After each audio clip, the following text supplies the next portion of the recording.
Assalamualaikum warahmatullahi wabarakatuh. Perkenalkan, saya Muhammad Rapid Al-Furqon dengan NPM 2111060048 dari Prodi Pendidikan Biologi kelas D. Di sini saya akan menjelaskan proses terjadinya evolusi manusia sebagai syarat UAS mata kuliah evolusi yang diampu oleh Ibu Aryani Dwi Kusumawardhani MPD. Yang pertama ada proses terjadinya evolusi manusia. Manusia telah mengalami perjalanan panjang untuk sampai pada bentuk fisik dan karakteristik yang dimiliki saat ini.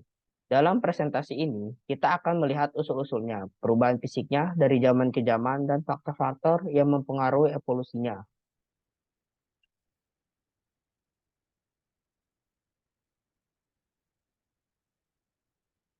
Asal-usul manusia, yang pertama ada Darwin dari teori evolusinya, yaitu Charles Darwin adalah orang pertama yang mengajukan hipotesis tentang evolusi manusia.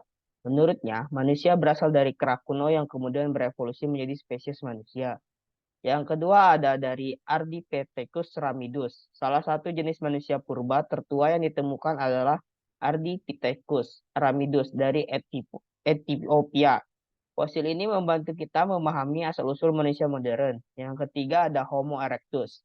Manusia purba yang memimpin dalam perkembangan teknologi, termasuk penggunaan alat, adalah Homo erectus. Mereka hidup sekitar 1,5 juta tahun yang lalu.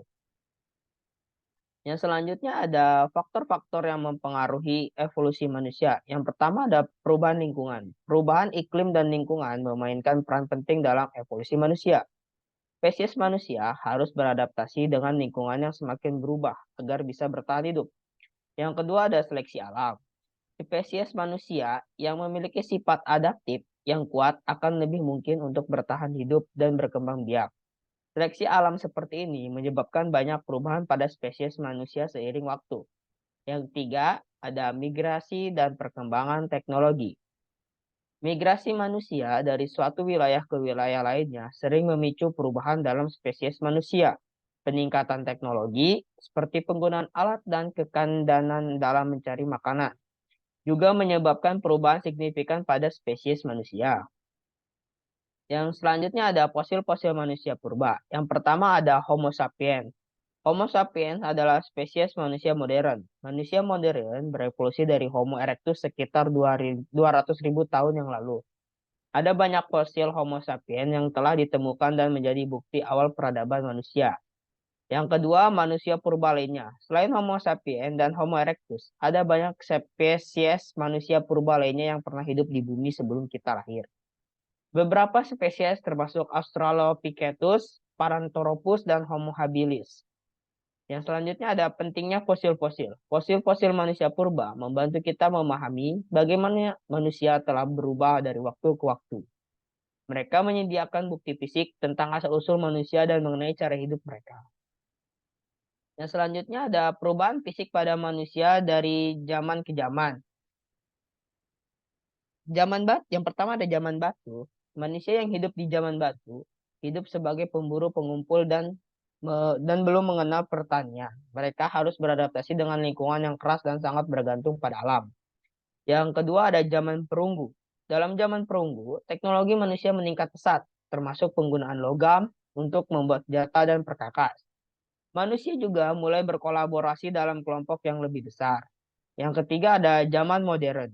Manusia modern hidup dalam masyarakat yang kompleks dan sangat tergantung pada teknologi. Perubahan fisik pada manusia modern mungkin tidak seberapa signifikan, tetapi kemajuan dalam teknologi telah mengubah kehidupan manusia secara dramatis. Yang selanjutnya ada peran lingkungan dalam evolusi manusia. Perubahan yang pertama ada perubahan iklim. Perubahan iklim selama sejarah manusia memaksa manusia untuk beradaptasi dengan lingkungan yang semakin ekstrim dan tidak stabil. Yang kedua, perubahan geografis. Perubahan geografis seperti pergerakan lempeng bumi dan pergantian salju mengubah bentuk bumi dan mempengaruhi evolusi manusia. Yang ketiga ada pertanian dan kebudayaan. Pertanian dan kebudayaan manusia mempengaruhi perkembangan teknologi dan perkembangan sosial manusia. Manusia mulai hidup dalam masyarakat yang kompleks setelah mendirikan kebudayaan pertanian. Yang selanjutnya ada pengaruh teknologi dalam evolusi manusia. Pertanian berkembang perkembangan pertanian berubah hidup manusia dan memungkinkan masyarakat untuk berkembang luas. Yang kedua adalah penggunaan alat. Penggunaan alat seperti pisau, tombak, busur panah, dan lain-lain memungkinkan manusia untuk bertahan hidup dan berkembang biak lebih efektif. Yang ketiga ada teknologi modern. Kemajuan teknologi modern seperti komputer dan internet telah mengubah cara kita hidup dan bekerja drastis. Yang selanjutnya ada evolusi manusia dalam konteks sosial dan agama. Yang pertama, Perang Dunia dan Genetika. Perang Dunia Kedua memicu peluang riset genetika dalam teknologi untuk penelitian tentang manusia. Sekitar 2% DNA manusia berasal dari Neanderthal dan merupakan bukti adanya hubungan antara spesies manusia yang berbeda.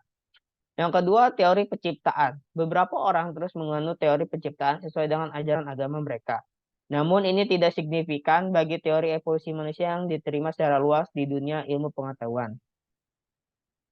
Yang ketiga ada kesenjangan sosial. Fakta bahwa manusia modern berasal dari manusia purba mengungkapkan adanya kesenjangan sosial yang drastis dalam sejarah manusia. Efek dari kesenjangan tersebut tetap terlihat sampai sekarang. Sekian presentasi dari saya. Bila ada salah kata, saya mohon maaf. Wassalamualaikum warahmatullahi wabarakatuh.